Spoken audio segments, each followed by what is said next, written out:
Mga katrops, welcome back ulit kayo sa aking channel Sports React PH at ngayon na ay pag-uusapan natin ang balitang matalino nga daw po ang ginawang trade ng Sacramento Kings. Pag-uusapan na rin nga natin ngayon dito sa ating panibagong video ang balitang masaya nga daw si Luka Doncic sa Los Angeles Lakers.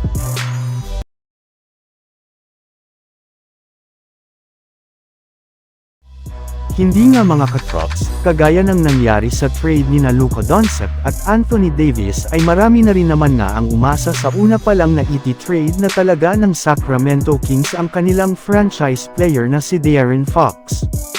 Kaya wala nang ang nagulat pa mula nang isakatuparan nila ang pag-trade dito papunta sa San Antonio Spurs.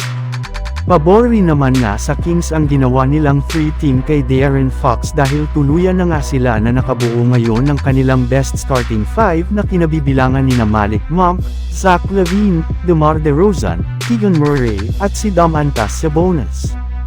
Hindi nga kagaya ng mga nakaraan nilang starter ay halos lahat nga ng kanilang mga players ngayon ay meron ng depensa at kayang-kaya na gumawa ng puntos sa kahit anumang parte ng court para long range, mid-range at maging sa ilalim ng basket.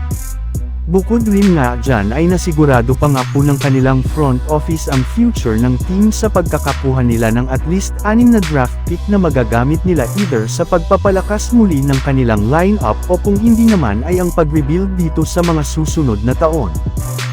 Samantala pumunta naman tayo sa ating sunod na pag-uusapan ngayon sa balitang masaya na nga daw si Luka Doncic sa Los Angeles Lakers.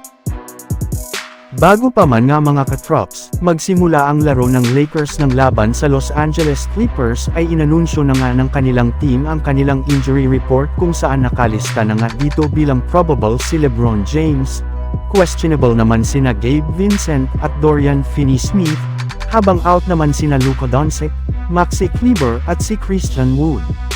Sa madaling salita, dehado nga talaga agad ang Lakers sa kanilang bakbakan sa Clippers lalong-lalo na pagdating sa frontcourt gayong as of now nga ay sina Jackson Hayes, Trey Jemison at Christian Koloko lamang ang kanilang hawak ngayon na bigman na hindi rin naman kayang makipagsabayan kay Ivica Zubac. Pero sa kabila nga niyan mga katrops, hindi rin naman nga dito nag-aalala ang Lakers dahil paparating na rin naman si Luka Doncic na official ng pinakilala sa harap ng media sa ginawa nilang press conference kanina kung saan sinabi nga ni Luka Doncic na hanggang ngayon ay hindi pa rin siya makapaniwala na na-trade siya sa Lakers.